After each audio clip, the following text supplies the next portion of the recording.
graça e a paz de Jesus Cristo seja com todos vós. Eu me alegro nesse momento de estar poder compartilhar esses momentos preciosos das nossas vidas, que é a coisa mais difícil, a coisa rara hoje em dia, é a gente poder, o cristão, justamente ter contato, estar tratando das coisas do alto, é coisa muito difícil. Hoje encontrei justamente uma irmã em Cristo, que tinha mais de 20 anos que ele não se via. Ela lembrou de mim, irmão Osmar e tal, senhor, como é que está a sua família, seu filho? Achei aquilo fantástico. Aí nós revivemos, nós congregamos juntos, mais ou menos quase uma década juntos, nós congregamos. E eu fui até padrinho do casamento dela, eu nem sabia disso, vê que coisa interessante, ela contando tudo isso e tal, falando que o esposo tinha morrido, e foi aquele contato, aquela coisa toda, lembrou dos meus filhos. Eu tenho 3 filhos, o mais novo tem 31 anos. Então você vê como é que a gente está caminhando justamente dentro disso. Então a alegria, e nós trazemos naquele momento em memória a nossa comunhão, né? O nosso relacionamento, nós tratamos justamente dentro disso. Eu falei assim, eu não gosto de falar negócio de saudade, que não pode ter isso, mas foi momentos preciosos, foi um momento rico que eu lembrei assim com ela, porque hoje é difícil. Eu ainda peguei uma fase da Igreja de Cristo na Terra, que a gente tinha um respeito por outro, a gente tinha comunhão, a gente tinha um prazer de encontrar com o outro. Eu me lembro que um período eu trabalhei numa empresa estatal aqui em São Paulo, e havia crentes de várias denominações. Eu começando minha vida de fé ali, eu chegava para aqueles irmãos, aonde eu fui na igreja, o pastor todo me recebia, todo mundo se preocupava em me ajudar, me ensinar, mostrar, todo mundo tinha essa preocupação. Aquilo eu regozijava dentro daquilo, aquilo me fortalecia, aquilo fazia com que eu justamente prosseguisse justamente nessa jornada de fé. Hoje as coisas mudaram muito. São sinais dos fins dos tempos. São os grandes sinais dos fins dos tempos esses. O homem mudou a característica, a sua personalidade, mudou tudo a igreja. Porque está no mundo, ela não sabe se comportar, se proceder, ela não vê que o diabo, como diz em Efésios, Satanás, ele é um príncipe, o governo dele como fosse um reinado, ele dá potestade. Príncipe é como um reinado, ele tem uma autoridade sobre o domínio do ar. Que ar? Não é o ar que nós respiramos, mas o ar é um clima, é justamente o que ele cria. Ele cria o clima, a gente respira, a nossa alma, os narizes, a nossa alma respira aquilo. Quando você pensa que não, você está distraído, desatento, desinteressado, está desanimado, dá vontade de desistir, as coisas não funcionam, as orações não conseguem sair por falta de fé, atingir o patamar que é o coração do Pai, em nome do Filho, no poder do Espírito. E nós ficamos justamente assim vagando, sem entender nada. Aqueles que não têm os cuidados verdadeiros com a sua vida de fé, ele corre para alguém, ele corre para um movimento, para resolver isso, resolver aquilo. E não vê justamente um grande perigo em nossa vida. Existe um perigo grande em nossa vida. Qual o perigo? Porque o crente, ele falta se envolver com a palavra. Envolver com a palavra não é somente vir ao culto. Envolver com a palavra é você justamente vir no culto, sujeitar a palavra, submeter em tudo, porque se trata de vida ou de morte. Você tem que tomar aquela palavra e tem que guardar no seu coração a palavra de Deus. Porque para aí nós recebemos um coração de carne sensível à voz de Deus. Guardar. E quando você guarda essa palavra, você tem como trabalhar, meditar, refletir, avaliar que a palavra tem uma estrutura poderosa de vida.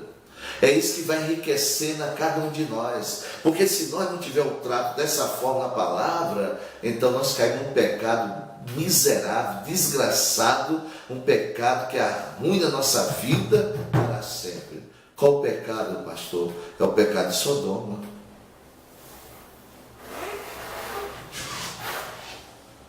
Sodoma não caiu porque o povo praticava justamente aqueles atos obscenos, lascivos, Entendeu? A queda dele não começou ali não. A queda dele começou lá atrás de uma forma diferente. Porque quando você pega o profeta Ezequiel fala direitinho do pecado de Sodoma. É que levou justamente à ruína. É que levou justamente à destruição. Aquele país foi varrido justamente do continente. Pelo enxofre que caiu sobre aquela terra. Você quer ver o pecado de Sodoma? Esse é o pecado que está varrendo a igreja, em geral. E esse é o pecado. Esse é um perigo na nossa vida. Abra sua Bíblia lá, Ezequiel. No capítulo 16, verso 49, eu vou abrir a minha também. Eu vou abrir a minha Bíblia, junto nós justamente conferir essa verdade. É justamente que o profeta nos mostra justamente muito disso. Capítulo 16 de Ezequiel, o profeta de Ezequiel, nós vamos ler o verso 49, que diz assim: eis que essa foi a maldade de Sodoma. Acompanhe na sua Bíblia. Se você não tiver aí, marca aí com a sua caneta e seu papel para você conferir. Eis que esta foi a maldade de Sodoma, tua irmã soberba, fartura de pão e abundância de ociosidade. Teve ela e suas filhas, mas nunca se esforçou a mão do pobre e do necessitado.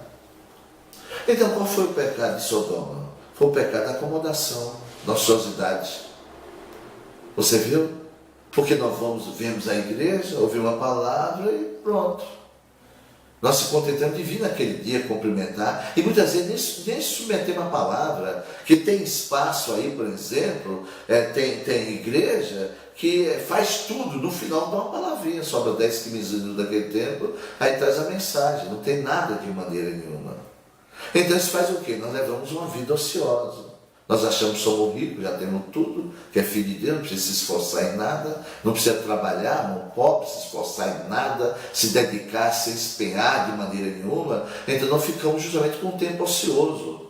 Aí você não cresce de maneira nenhuma. Aí o que acontece? É a estratégia de Satanás. Aí você fica como? Você fica acomodado.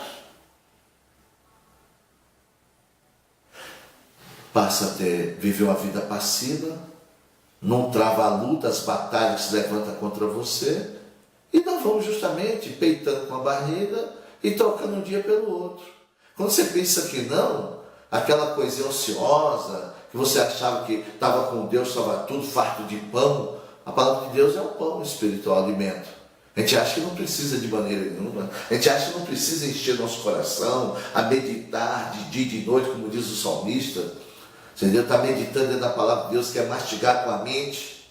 A gente acha que não precisa de maneira nenhuma. Então aí começa a surgir outras situações adversas na vida do crente. Quando ele pensa que não, ele está a mais de uma légua de distância de Deus. Ou então está acompanhando de Deus distante, não se envolve, não se compromete, acha que aquilo não faz parte, não tem nada a ver com aquilo. Ele mal com os pés lá dentro dos atos de Deus. Entendeu? Às vezes não traz nem a Bíblia, fica lendo ao lado do outro, ou pega uma Bíblia emprestada, quando alguns templos têm em reserva, para oferecer àqueles irmãos, e nós vamos se perdendo. E o pecado vai destruindo justamente os irmãos do dia a dia. Esse é o pecado de Sodoma, começou dessa maneira. Então por isso nós temos que investir a cada dia, ouvir a palavra, meditar, refletir, deixar que a palavra permaneça os nossos pensamentos, para que nós não estejamos de acordo justamente com o mundo de maneira nenhuma, porque no mundo existe uma força terrível lá fora, corrompendo todo mundo. Você viu que a igreja não se cuida? A igreja precisa se cuidar mais a cada dia. Por isso, quando você abre a palavra de Deus lá no livro de Efésios, ele manda que você deve calçar os pés na preparação do Evangelho de Cristo. Entendeu? Que tem a paz de Deus. É lá que nós temos que estar preparados para caminhar, se fortalecer, agir e não ficar preso, não ficar acomodado e não ficar numa vida passiva, né? Não tem força para lutar de maneira nenhuma, só levanta a mão para o céu e diz, então pela misericórdia de Deus. Não é isso, amada igreja. O inimigo tem mil estratégias. Eu estou falando do diabo da Bíblia. Eu não estou falando do diabo do homem, pombagira, preto velho, Exu e Assã. Eu não estou falando disso, esse dom pagão que não existe. Eu falo justamente do anjo caído, que justamente ele entrou num animal, você entendeu? Numa serpente e seduziu justamente a mulher.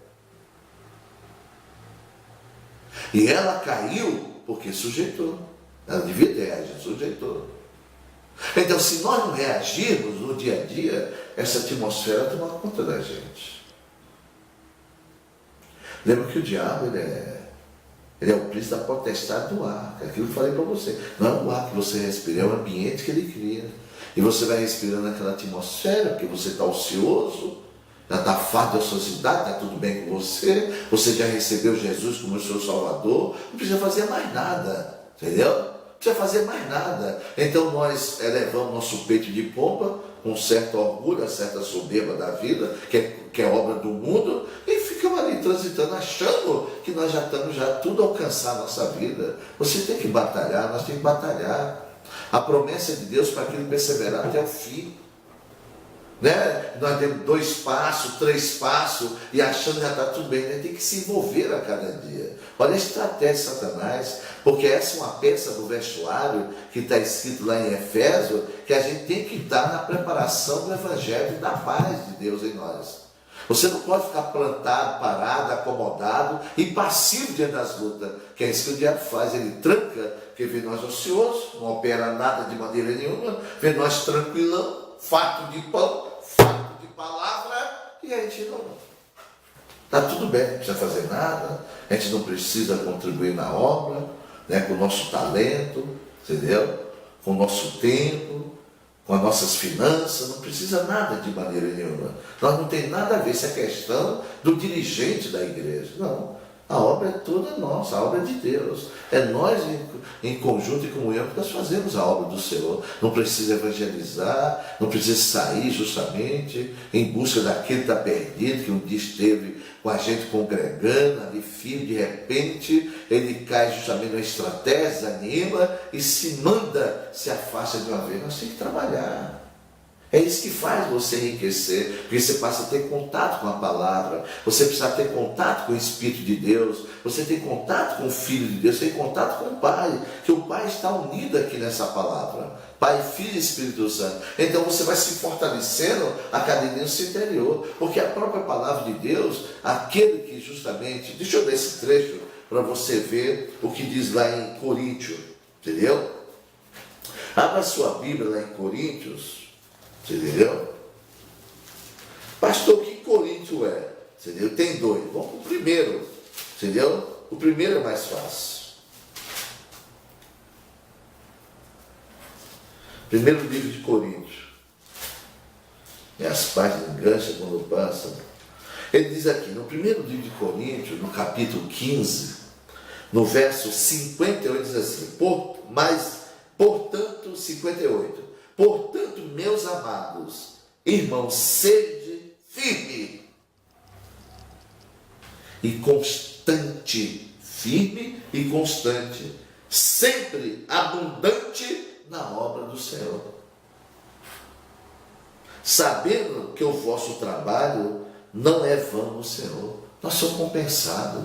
Tudo nós fazemos para o reino, o Pai compensa a gente. O que nós não podemos ter é essa vida ociosa. Viu que o pecado de Sodoma foi esse? Era rico em ociosidade. Estava farto de pão, não precisa fazer nada. Eu não tenho responsabilidade nada. Eu não preciso pensar, não preciso meditar. Eu não preciso transformar. Eu não preciso estar no dia a dia olhando para mim mesmo, para mim que eu não perco inteiro o galardão. Eu não preciso vigiar, não preciso de nada de maneira nenhuma, porque Deus me guarda e protege. Não é assim. Lembra de uma coisa, não é a chave que mantém sua casa em segurança, é o cuidado que você tem de fechar todo dia, aí Deus guarda e protege. Então quando você caminha nesse objetivo, nesse alvo proposto por Deus, então você está voltado para Deus e Deus está voltado para você, entendeu? É aí que você tem uma unidade entre você e o Pai, porque está no mesmo Espírito. Entendeu? Aí se torna um espírito só. Aí você vê a riqueza do crente. Aí você vê a grandeza, é justamente de nós, povo de Deus. Entendeu, meus amados? Eu encerro aqui para você parar, pensar, meditar e refletir nessa verdade. E que você chegue enriquecido justamente dessa graça, desse amor de Deus na sua vida e na vida dos seus, em nome do Senhor Jesus Cristo.